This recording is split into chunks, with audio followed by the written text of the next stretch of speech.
Hello, everyone. My name is Chris Helios. I'm from Accenture, part of a small strategy group that focuses on commodity markets.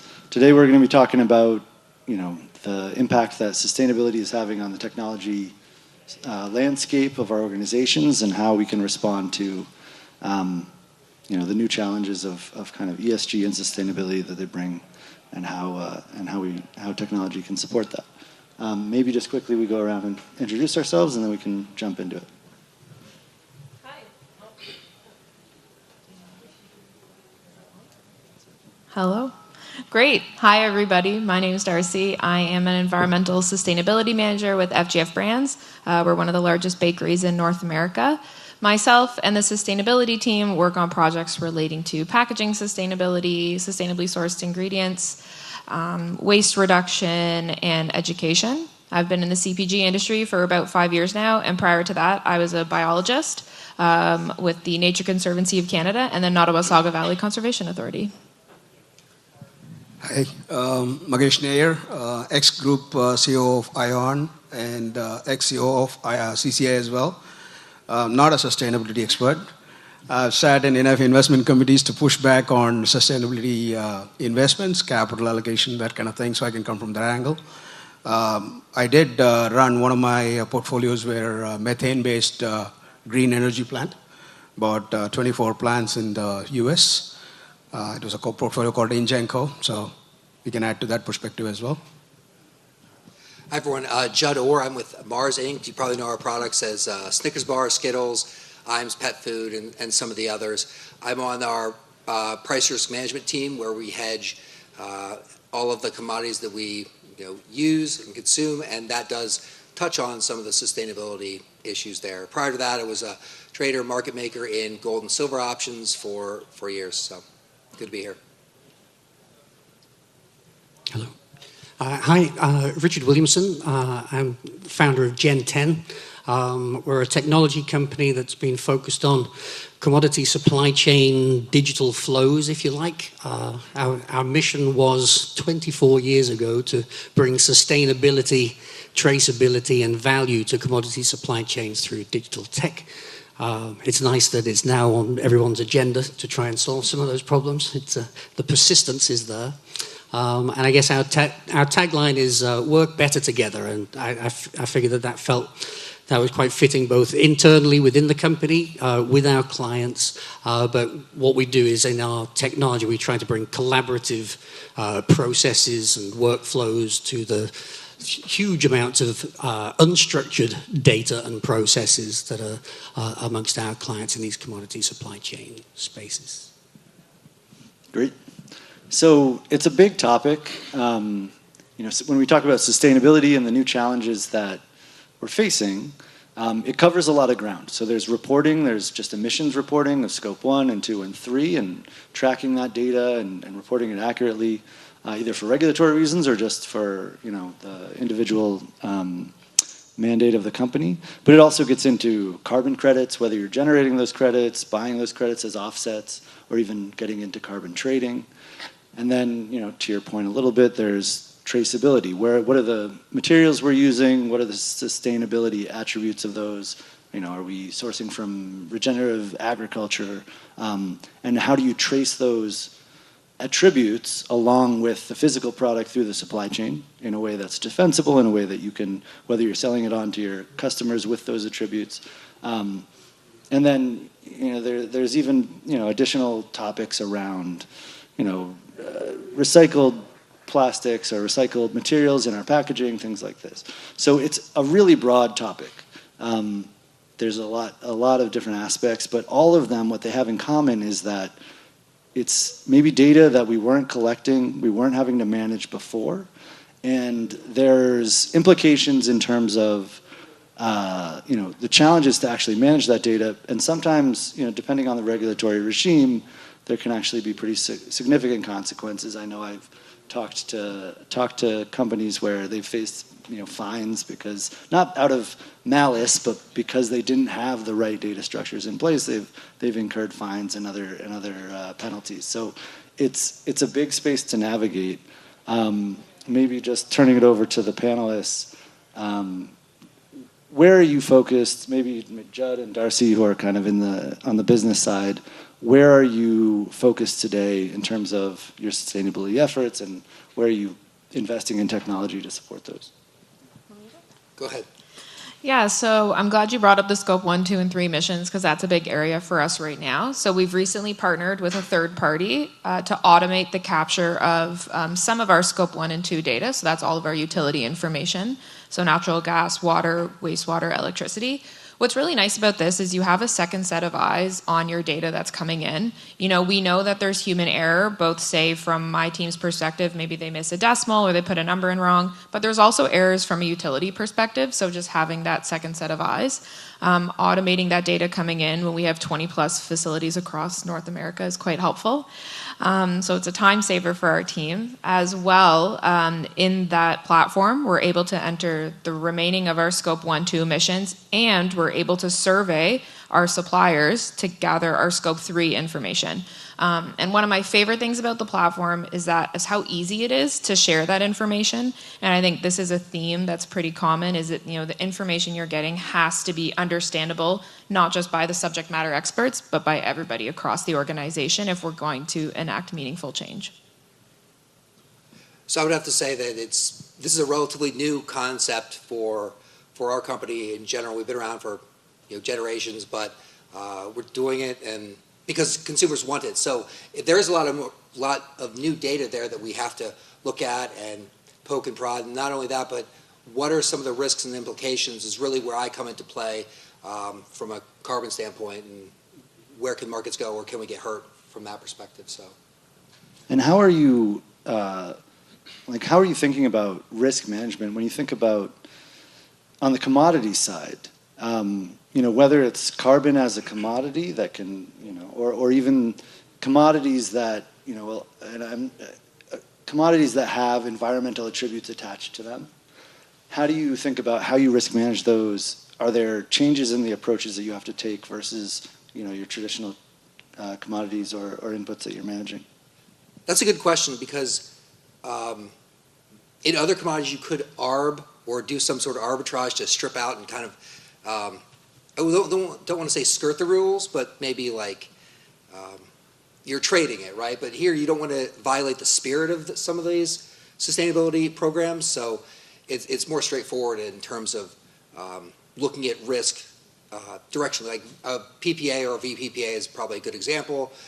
You don't realize, most of the people involved don't realize what type of market risk comes with essentially a 12-year or 10-year swap on power. So that at least getting those conversations started is where I'm at.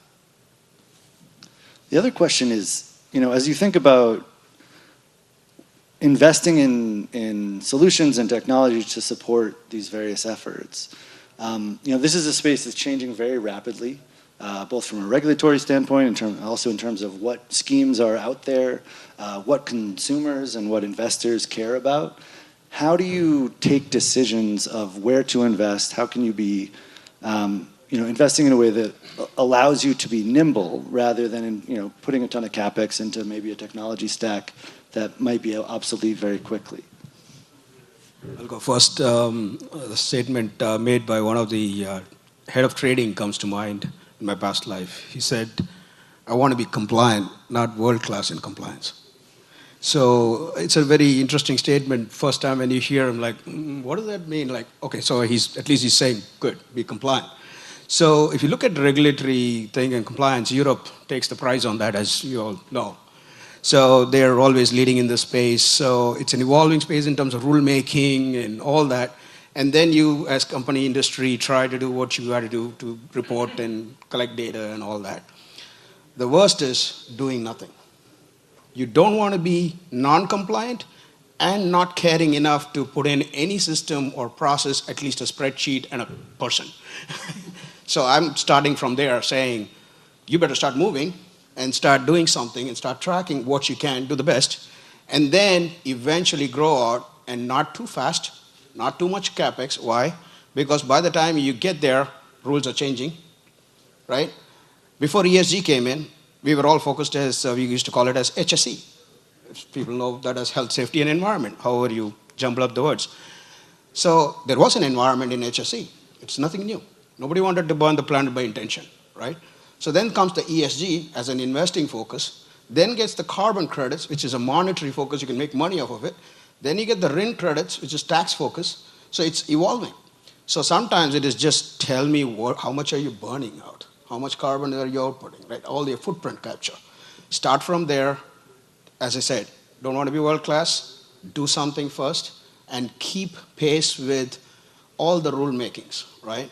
Every regulatory body is meeting and meeting and meeting, and then evolve, and they publish. Then there is the notice period where comments are collected. So you want to keep pace with all that. At the same time, not build an SAP implementation for compliance.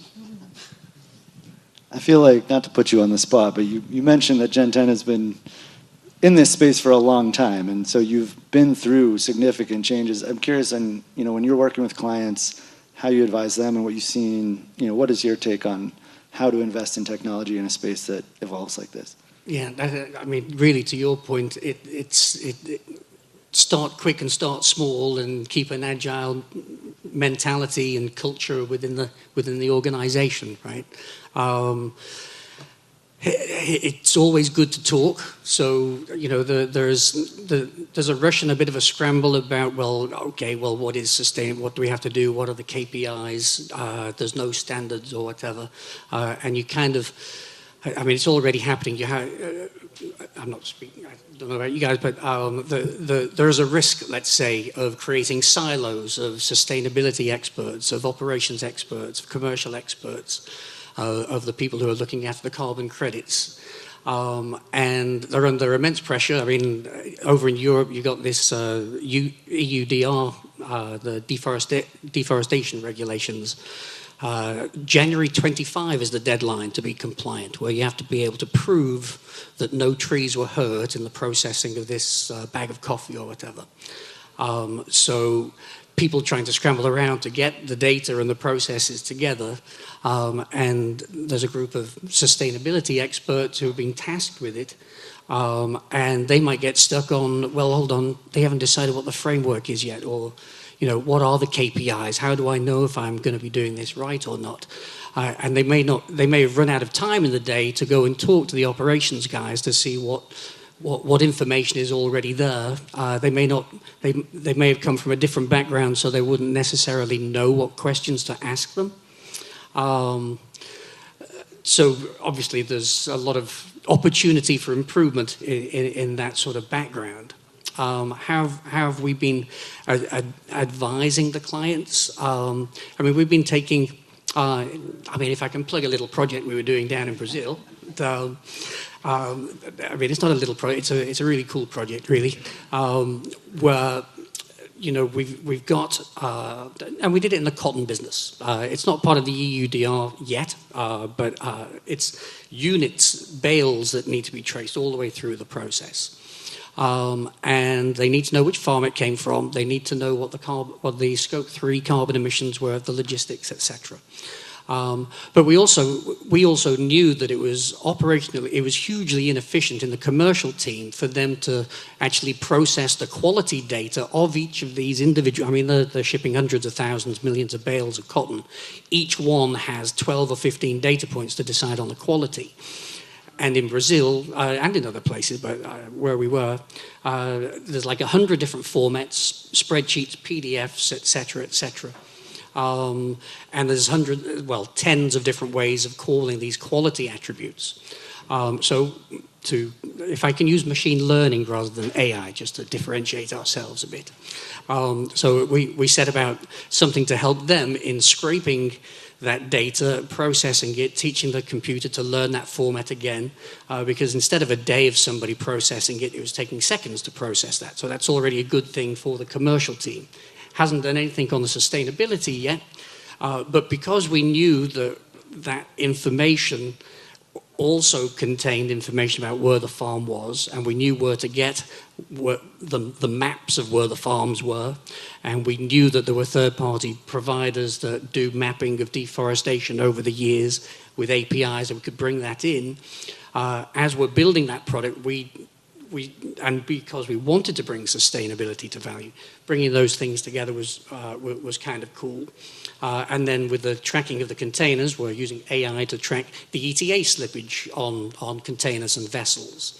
But as a side effect or a byproduct, we know the vessel, the other stuff that helps you calculate the carbon footprint of that.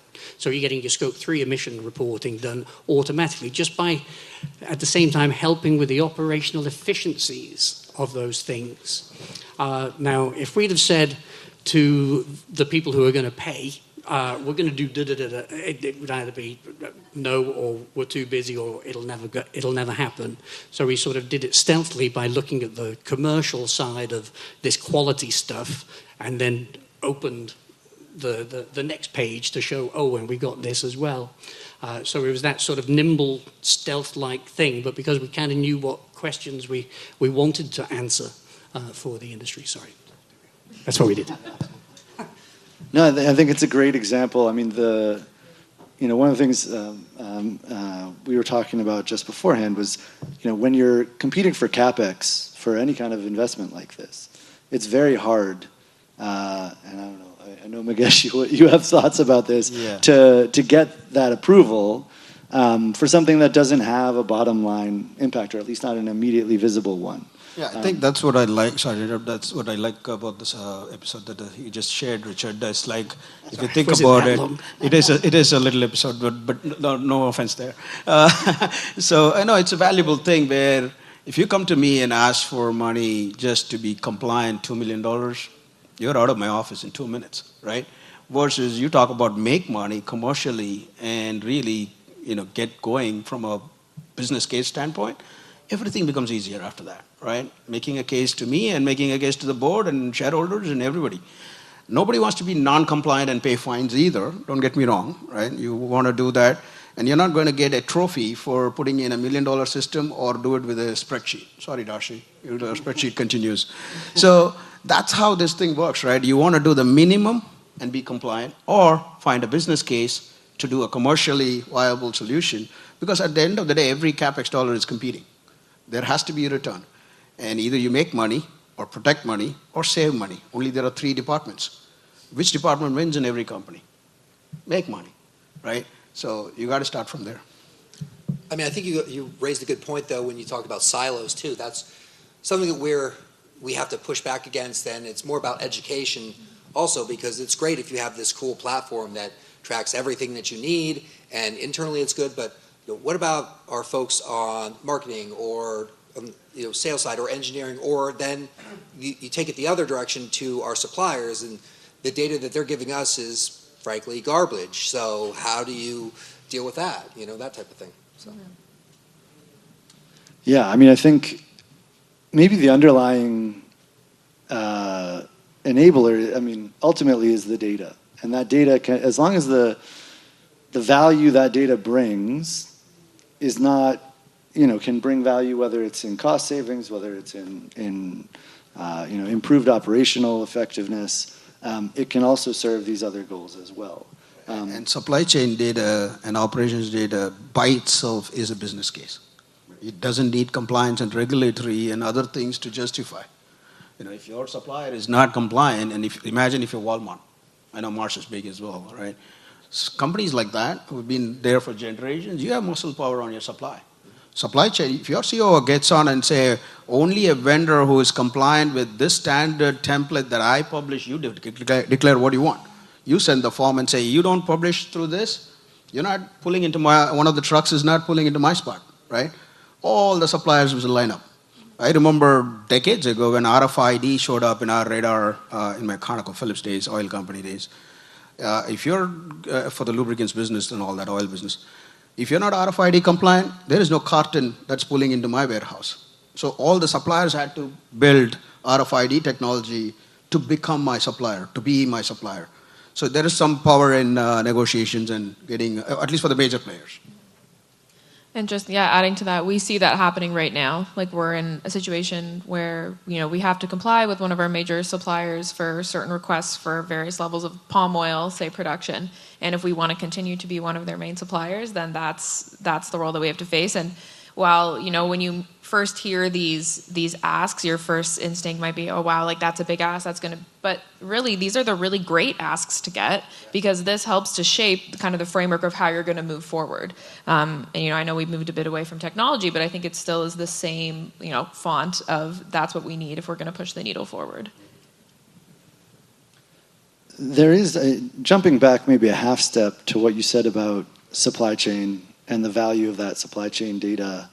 One of the other side of that coin, as you maybe are facing more either regulatory or your counterparties are asking you to provide them more data about where you're sourcing your materials from, there becomes the question of, does that put your proprietary data at risk? How much are we revealing about our supply chain by reporting those things? And I'm curious if you have thoughts on that. Yeah, I have a lot of thoughts. Really, I think the answer is yes. That definitely is a risk that is run, and I know it's not something that we very often like to share with our customers. Where exactly we might be sourcing this certain commodity from. But I think there's ways that you can mitigate this while still kind of reaching the goal that you have. You can make the data a little bit more anonymous. Say, instead of saying I sourced this barrel of oil from this farm in this country, can you make it more of a region or a country level? And in that case, from a carbon intensity perspective, you can still be getting that correct information. When we look at soil health and regenerative ag from, region to region in a small country, that probably won't change that much. It's when you get to larger scales. So making the data a bit more anonymous, partnering with third parties who you can trust to keep that data set anonymous. But we do run into problems here because, for example, we might source, say, from one supplier who sources from 1,000 farms. Well, then what do you do in that case? And I think when we consider this option, it can be partnering with these, and again, the theme of partnering I think is going to come up a lot in these conversations, but partnering with these large buying groups to create standards that each of their suppliers then has to follow will, I think, definitely become something that we see more and more in the industry. And I know, Judd, we kind of talked a little bit about that too. So I want to add, not only partnering with your suppliers, also when the regulators are making these rules, they give you some amount of input time, and you definitely want to participate in your industry groups and rulemaking times, really saying, for example, one thing that came to mind when this topic question, 2008 crisis, commercial banks took a hit, and then everybody said, oh, every trading company in commodities will have to report all their trades. The crown jewel information of my database is who am I trading with, at what price did I buy natural gas, and you want that information? As of last time I checked, for any federal agency, all right, couldn't protect data. Social Security couldn't protect data. And you want me to give me my crown jewel of data to you in the software depository, data repository, and then how are you going to protect it? So bringing that to their CFTC level attention, having your industry consortium of group of people sitting and sit at the table, and then weighing in saying, what problem are you trying to solve, as opposed to getting into my trading book and then losing that information in public domain.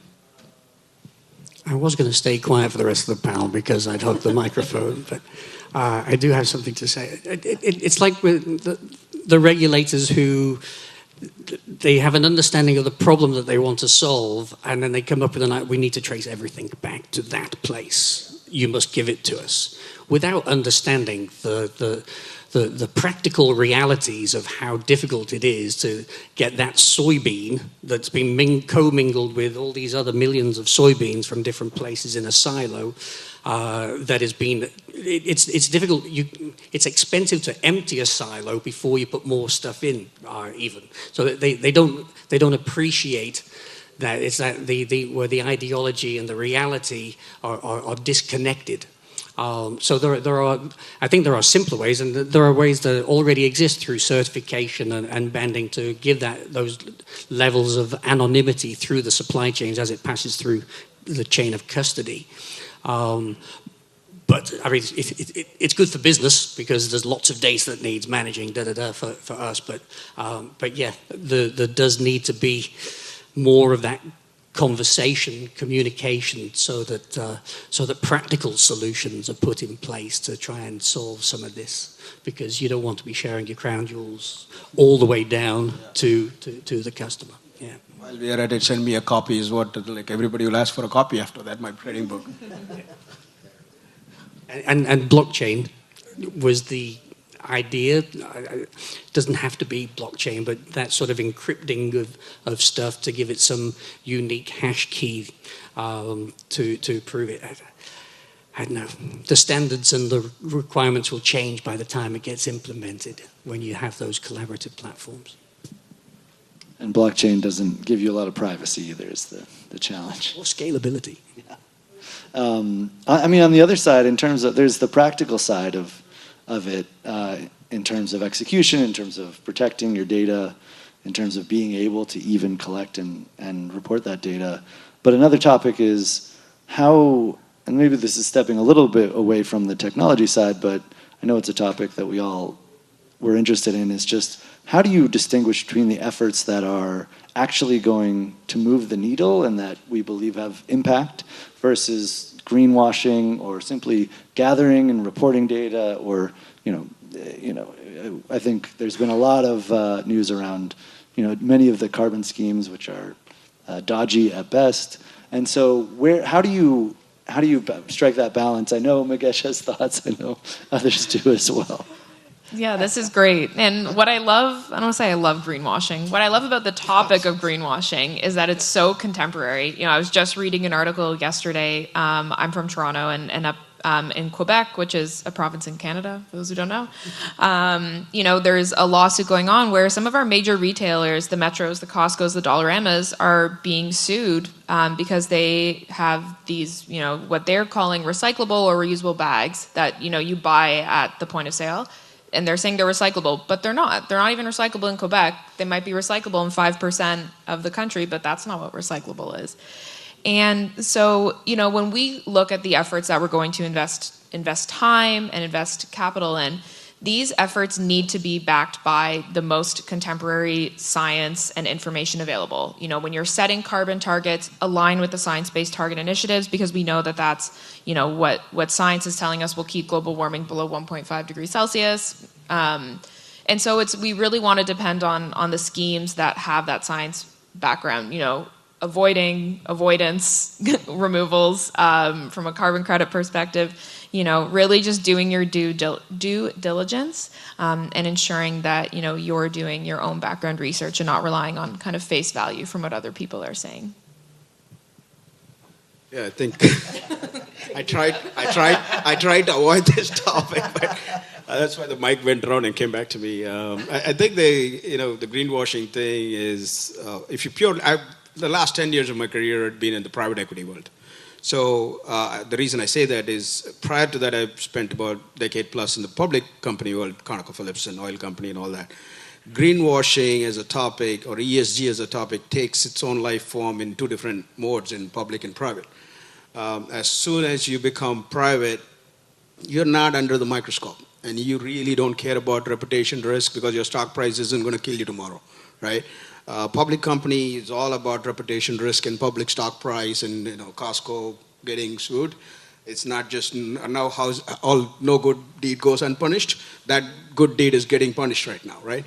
All that this is why you want to be a fast follower, not a bleeding edge on sustainability. As much as our heart might be in the right place, but implementation is a different story. And implementation, even if you do it right, as per the new standards and all that, as Darcy explained, but even there, once the politics gets mixed, the rules changes, depending on who comes to power and who really supports and how much they support and all that. I'm speaking from a U.S. context. So I live in Texas, sorry, right? Full disclosure, right? So everything takes its own form depending on where you are. If you're Germany, it takes a different form, right? Completely, we know that. So this whole topic of sustainability changes depending on politics, depending on the timing. So you want to be very careful in jumping 2 feet in. And even if you do it all with the right intent, it could be seen with a different lens and could be called as greenwashing, even if you did the right thing at that time in available material. Costco supply chain guy probably did the recycling bag with the best intention and management mandate, with the best material he could get. But today, he or she doesn't have a job probably, and somebody's proving to somebody that, no, we didn't do it intentionally, that's all we could get at scale, because if we're going to put it in every Canada Costco store, we needed that material. Yeah, and I think what's interesting about that is, again, it brings up the importance of collaboration. If you have somebody in your organization who is a sustainability expert, I always say to my team, it might be our job or my job, but it's everyone's responsibility. And so when you're implementing any sort of sustainability initiative that is consumer facing, you have to run it by the appropriate parties who understand the verbiage, who understand legislation. For example, to call something recyclable, there's a threshold that it has to be recyclable in a certain % of curbside communities, right? And so it's making sure that you're including all of the right people in the conversations. And add the layers of impact investing and tax benefits. Yeah, something like that. Pay all that back. I would add that Mars is a private company, so we're not really looking at our stock price, but to your point, it matters. And I think we look at it from not only the quality of our product, but the quality of the sustainability product, let's say, that we're trying to promote, because it does matter. It might not matter in a share price, but if we do something that might seem like greenwashing, even if it's not, even if we arbed our way to success, it's the consumer votes in the end. And that's really what matters for us. So.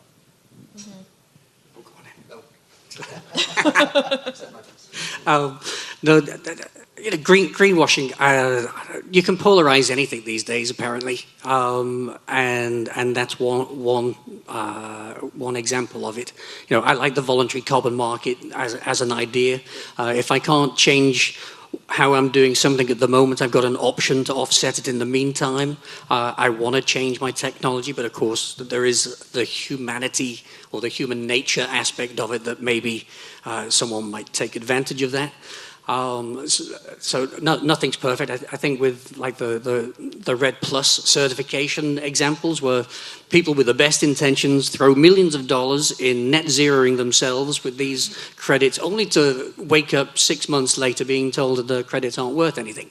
So how does that help the next guy who wants to do good? He's like, I'm going to wait a bit for the frameworks to be a bit clearer and get some sort of security. I think, sadly, because there are, you're talking about the US and Germany, you're not mentioning Indonesia or Brazil or Argentina, Ecuador, where to get that level playing field for everybody is it's hardly possible, I would say. Big challenges, but it shouldn't stop us all trying to, as you say, to make the product better. Because we want to make the supply chain better. Whether a regulator requires it or not, it's a good thing to get into, isn't it? And I think it's worth noting that consumers do very much make their voices heard. I get multiple emails a week, if we change the packaging, and even though in the grand scheme of things it might be more recyclable, if the consumer is thinking that it's not, just based on their, historic perspectives, we hear about it and we take those into account. So, consumer perspective 100% matter, and you can gain and lose customers very easily by making very small changes. And I think it also, it underscores the importance of the moves you make. You do need to be careful, because, the Costco example, it can go in your back and you undermine the consumer's belief in your sustainability claims when you do make them. I mean, I was at the farmer's market yesterday. I saw a little brewer with his beers. It says, net zero beer, zero emission beer, and I immediately said, I don't believe that. I didn't for 1 second believe it, and I noticed that in myself, because I think about these things a lot, and I realized how that's going to impact the ability of brands to differentiate themselves with consumers if consumers start to be too overly skeptical of the different sustainability claims that we do make. We have 10 minutes. Do we have any questions? Is there anything that topics that have come up, people want to comment or question? Yes, so I think, Jude, if I pronounce your name correctly, you mentioned that customer wants our data, And what data attributes do you think they're interested on? I know it may vary by industry and it may vary in terms of traceability, sustainability, but do we know what data they're looking for? So just so I understand the question, do I know what data that our suppliers are looking for, or are we going up the chain or down the chain? Sorry. Our customers. Our customers. Oh, okay.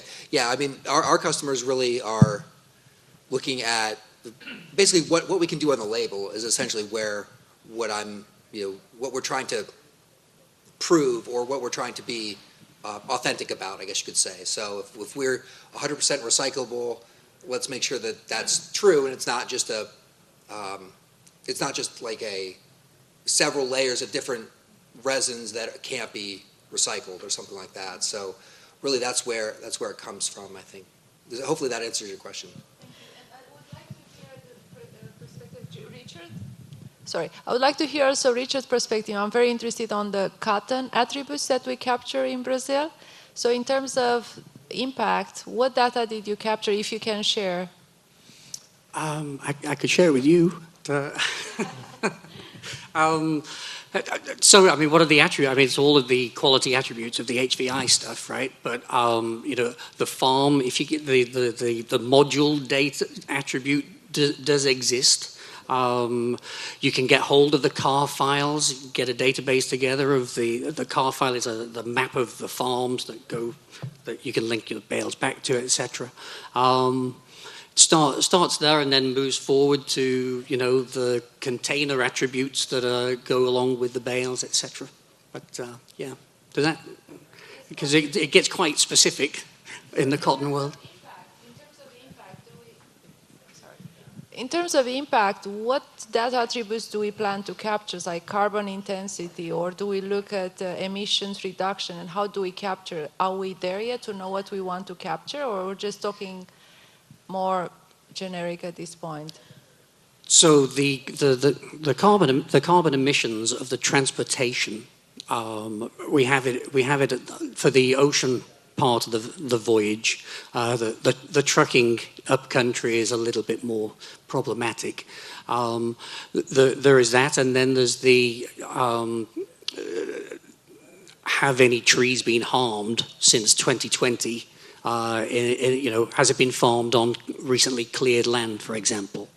I think they're the two main, on the ESG side of things, attributes that we are looking to solve the problem of. Thank you very much.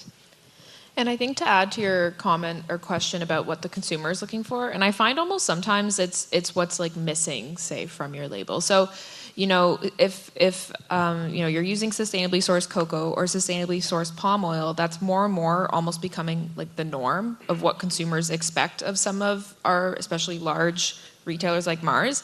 And when they're not doing that and they get caught not doing that, that's when the repercussions really come into play. I mean, I remember Girl Guides a few years back, came out that they weren't using sustainably sourced cocoa and palm. And we've all seen the videos of the orangutans, like with the trees, with the bulldozers. And so those are the images that our consumers are starting to associate with, when you don't follow or abide by some of these legislative, I guess, opportunities for the commodities that we know can have a more negative impact on the environment in their, growth, and then eventually cutting them down, like the palm oil and the cocoa of the world.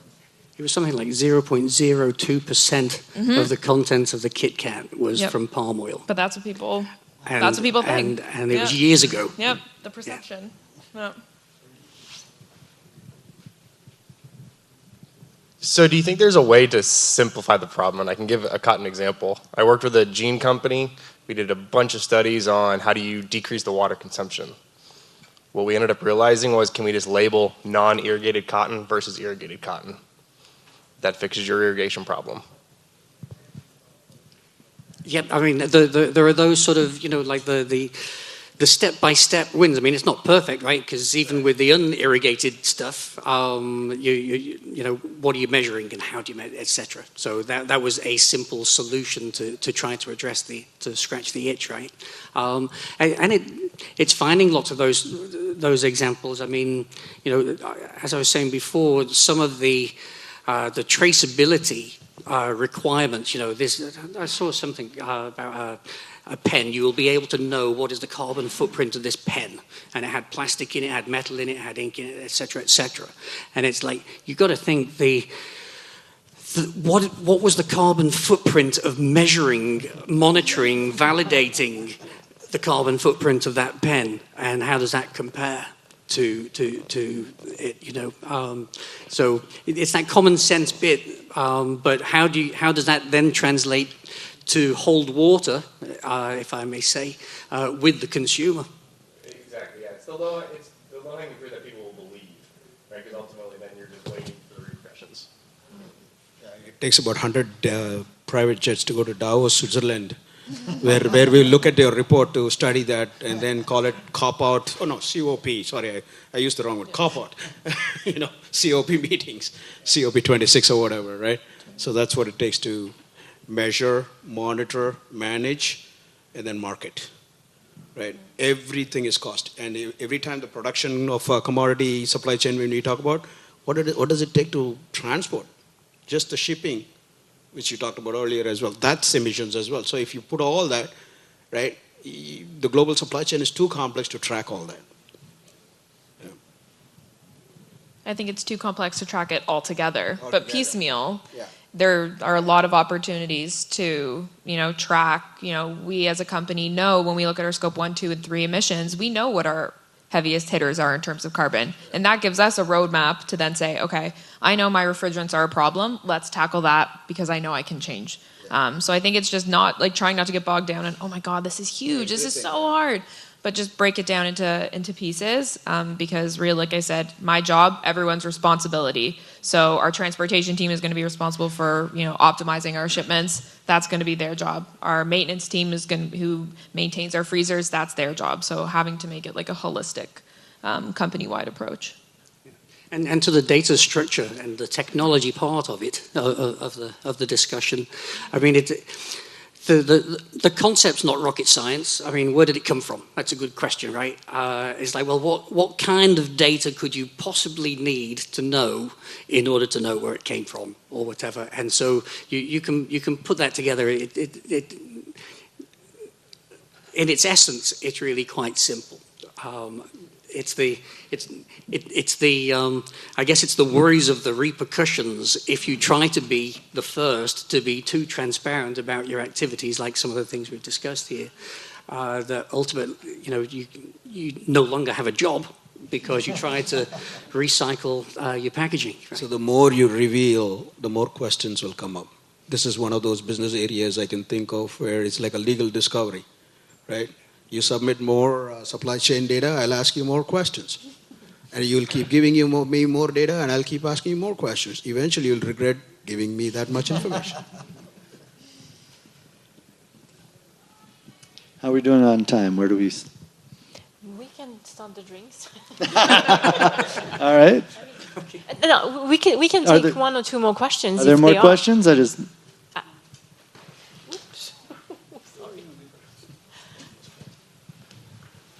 So listening to you guys, right, I think it's very interesting because some of you are from the retail sector, right? So you talk about recyclability of candy wrappers and labeling them for the end consumer, which is basically this is recyclable or no, it isn't, or this is organically sourced or no, it isn't. So there's that whole qualitative aspect, but there's another, for raw materials suppliers, there's a lot of pressure now on those of us in this industry to actually start providing quantitative measures, so like a carbon emission number, right? Metric tons of, whatever it is, tons of carbon per ton of material. And I think you acknowledge that the data around that is sketchy at best, right? But nevertheless, it's expected increasingly from our customers. It's expected now, for those of you who know about the European CBAM regulation, the cross-border adjustment mechanism, there are now tariffs that will be put, very significant tariffs that will be put based on your quantitative carbon content of various materials like aluminum, for example.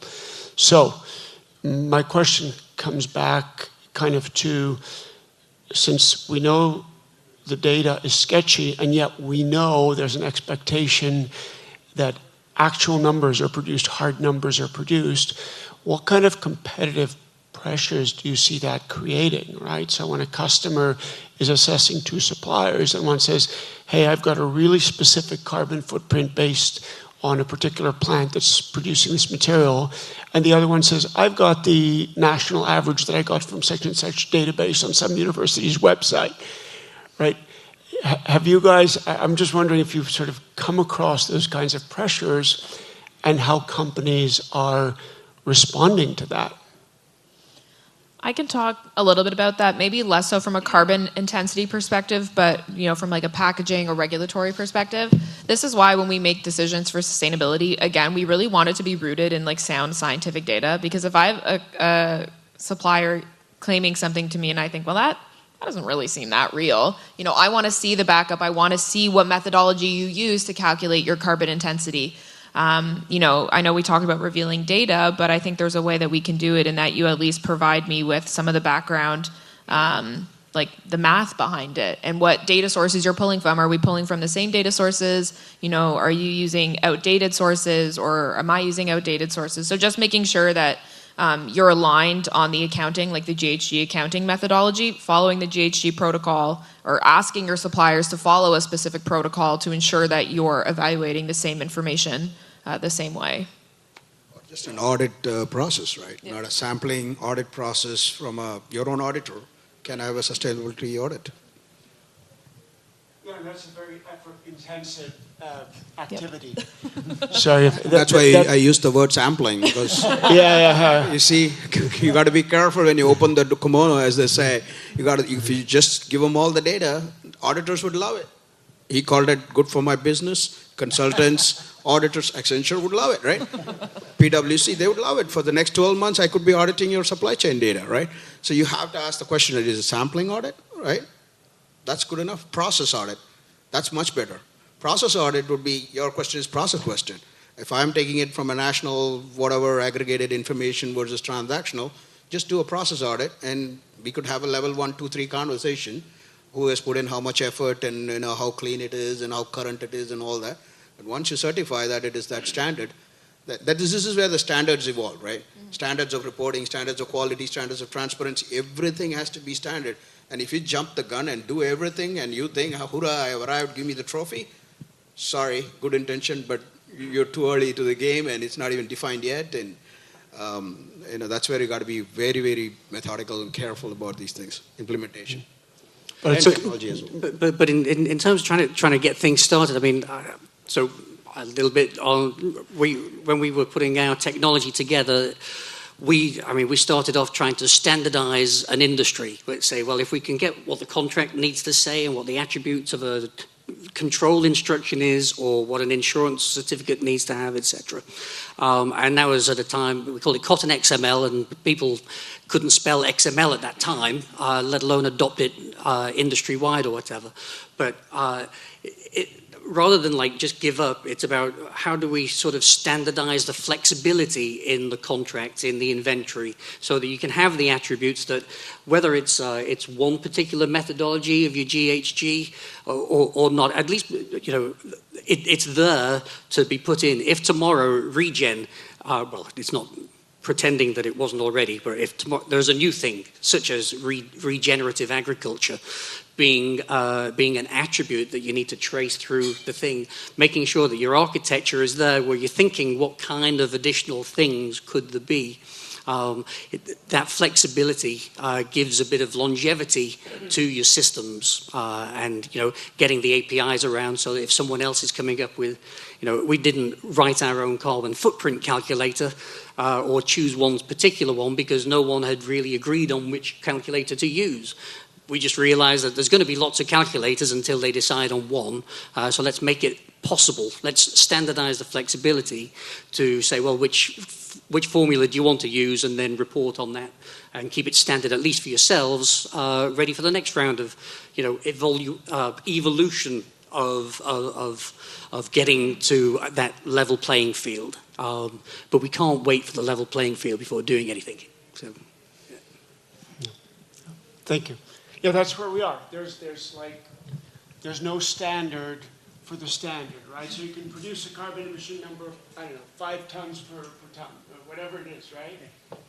Means nothing unless you have a quality standard that says how you derive that, and that second order standard doesn't exist. So for companies who are lucky enough to have Darcy and a team of people poring over the source documents, you don't have a clue what you're looking at. You're just looking at some gibberish number.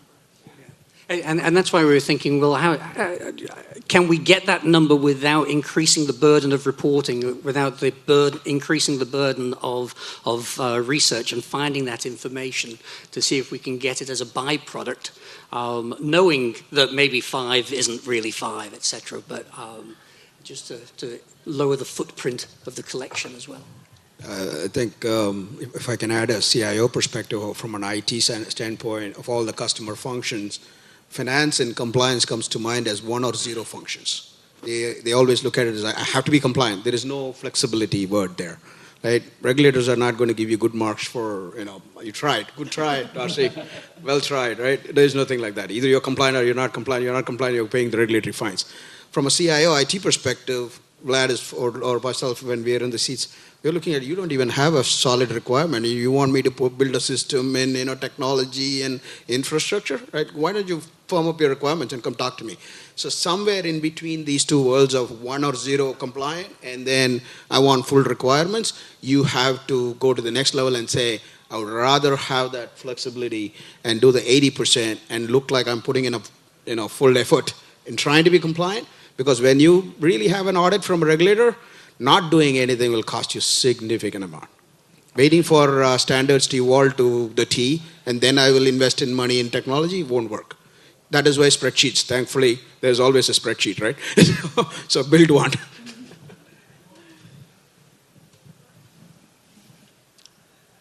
Anything else? Well, from the audience? All right, well, I know that everybody is thinking about the reception, so thank you very much for joining us. Feel free to come and talk to us afterwards if you have more topics to dive into, the details of cotton attributes in Brazil, for instance. But thanks a lot. Appreciate it.